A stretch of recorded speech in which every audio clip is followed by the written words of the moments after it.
이스라엘 백성들이 광야 40년 생활을 이제 마치고 요단강을 건너 약속의 땅에 들어가서 첫 번째 만난 성이 바로 여리고 성입니다. 이스라엘 백성들이 광야에서 40년 생활을 보냈던 이유는 가데스 바냐에서 12정탐꾼을 가나안 땅으로 정탐하러 보냈을 때에 그들 중에 10명은 우리가 그 땅을 결코 차지할 수 없다라고 그렇게 얘기하면서 백성들을 두렵게 하였고 또 모세와 하나님을 원망하게 만들었던 그런 사건 때문이었습니다. 그래서 40일을 정탐 기간 동안 40일을 하루를 한 1년으로 계산하여서 40년 동안을 광야에서 보내게 하셨던 것입니다. 신명기 8장에 보게 되면 이스라엘 백성들을 광야에서 40년을 보내게 하신 이유는 너를 낮추시며 너를 시험하사 내 마음이 어떠한지 그 명령을 지키는지 지키지 않는지 알려 하심이니라 라고 말씀하십니다. 즉 하나님께서 이스라엘 백성들이 정말 하나님의 말씀에 순종할 수 있는가 없는가 그것을 하나님께서는 시험도 하시고 그렇게 하실 수 있도록 준비시키는 기간이 바로 광야 40년 생활이었던 것입니다. 그러므로 이제 이스라엘 백성들이 약속의 땅 가나안에 들어가게 되었을 때에 하나님께서 그들에게 원하시는 것은 무엇이었겠습니까? 그것은 하나님의 말씀에 철저히 순종하는 백성이 되기를 하나님께서는 원하셨던 것입니다. 오늘 여리고성 점령을 통해서도 하나님께서 이스라엘 백성들에게 정말 원하시는 것은 단지 말씀에 순종하는 그러한 삶을 원하신다는 것을 우리가 볼 수가 있는 것입니다. 오늘 2절 말씀을 보게 되면 여호와께서 여호수아에게 이르시되 보라 내가 여리고와 그 왕과 용사들을 내 손에 넘겨 주었으니 여리고성은 이스라엘 백성들의 힘과 능력으로 점령할 수 있는 성이 아니라 전적인 하나님의 능력으로 이미 이스라엘 백성들에게 허락하여 주셨노라라고 이렇게 하나님께서 말씀하고 계십니다. 그러므로 이스라엘 백성들이 해야 할 일은 바로 하나님 말씀대로 순종해서 그 성을 점령하는 일이었던 것입니다. 하나님께서 이스라엘 백성들이 이 여리고성을 점령할 때요 해야 할 일과 하지 말아야 할 일에 대해서 말씀하고 계십니다. 먼저 어떠한 일들을 해야 했습니까?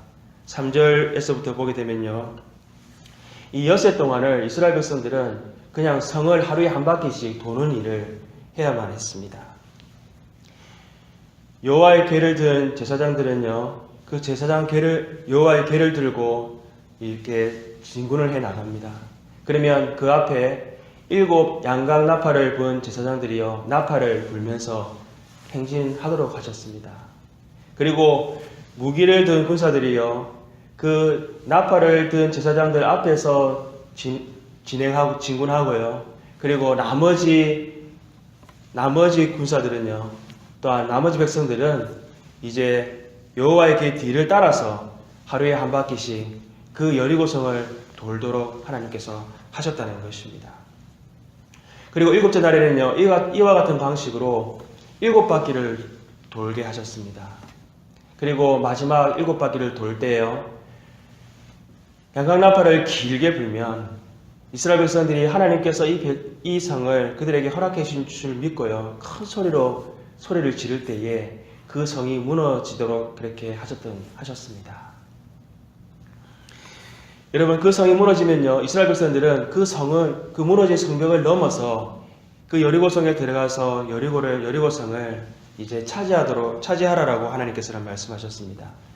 반면에 이스라엘 백성들이 여리고성을 점령할 때 하지 말아야 할 일은 무엇이었습니까? 그것은 10절부터 나와 있듯이요 제사장이 양각나팔을 부는 것 외에는 아무 소리를 내거나 외치거나 말을 해서는 안 된다는 것입니다. 그냥 침묵 가운데 성을 한 바퀴 도는 일 외에는 해서는 안 된다고 말씀하고 계시는 것입니다. 또한 성에 들어가게 되었을 때는요 그 전리품들을요 다 하나님께서 불사르고 그 성에 있는 사람들까지도 다 불사르고요 다만 은금 철로 되어 있는 기구들은 성별해서 하나님의 곳간에 다 두어라 라고 그렇게 말씀하셨던 것입니다. 다만 기생 라합의 집에 있는 모든 것 사람들과 그의 소유는요 그것을 성 밖에 내어놓고 그것을 다 보존하도록 그렇게 말씀하셨습니다. 그 이유는 기생 라합이 이스라엘 정탐꾼 2명이 여리고성을 점탐하러 들어왔을 때에 그가 하나님의 편에 서서 그들을 숨겨주었기 때문에 그 약속대로 그렇게 보존할 수 있도록 해주셨던 것입니다. 여러분, 오늘 우리가 이스라엘 백성들이 여리고성을 점령할 때에 해야 할 일과 하면 안 되는 일, 하지 말아야 할 일들을 우리가 좀 살펴보면서요, 이러한 것들은 사실은 성을 점령할 때에 전술적으로 볼 때는 아무런 도움이 되지 않는 그러한 일들로 보입니다. 그러나 이스라엘 백성들이요, 그 하나님께서 하라고 하신 일들을 할 때에는 그 성이 무너지고 그 성을 점령할 수 있었습니다. 그러나 반면에요, 하나님께서 하지 말라고 할 일을 그들이 하게 되었을 때는요, 그 성을 점령할 수도 없고 그 성을 그들이 차지할 수 없었던 것입니다. 그러므로 하나님께서 이스라엘 백성들이 그 성을 점령할 때에 요구하신 것은요, 오직 하나님의 말씀대로 철저히 순종하라라고 말씀하고 계시는 것입니다. 이스라엘 백성들이 그 명하신 것들 중에서 어기는 일들이 일어났습니다. 우리가 다음 장에 보게 될 아간이요, 전리품의 일부를 취하게 되었을 때에 이스라엘 백성들은 더 이상 진군할 수도 없었고 전쟁에서 승리할 수도 없었습니다.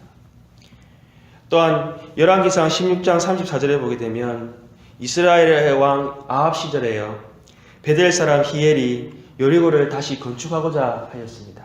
그가 성의 틀을 닦고요, 성을 세우려고 그렇게 하였습니다. 그때에 하나님의 말씀대로요, 맏아들이 죽고 또한 막내 아들이 죽는 그러한 일이 일어났던 것입니다. 우리가 오늘 살아가는 이 시대에도 하나님의 말씀은요, 때로는 세상을 살아가는 데는 크게 우리에게 힘이 되지 어떤 역할을 하지 못하는, 그렇게 약하게 보이는 때가 종종 우리에게 있는 것 같습니다. 그러나 우리가 기억해야 되는 것은요, 오늘도 살아계신 하나님께서요, 이스라엘 백성들을 출애굽하셔서 광야 40년을 보호하시고 가나안 땅에 들어가게 하셨던 것처럼 우리를 죄악 가운데에서 구원하신 것은 오직 하나님의 전적인 능력으로 말미암아 우리가 구원받았다는 것을 우리는 날마다 기억해야 될 줄로 믿습니다.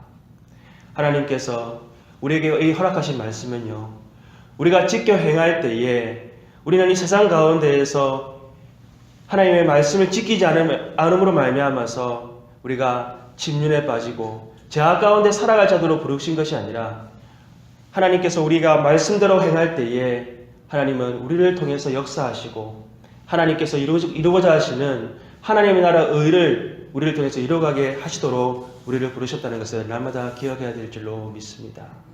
하나님께서 우리에게 요구하신 것은 무엇입니까? 다른 어떤 것이 아니라 하나님의 백성이 하나님의 말씀대로 살아갈 때에 하나님께서 우리를 통해서 이루어가시고자 하시는 일들을 우리는 이루어가며 하나님의 역사를 우리가 눈으로 보는 그런 은혜 가운데 사는 주의 백성들 되어야 될 줄로 믿습니다.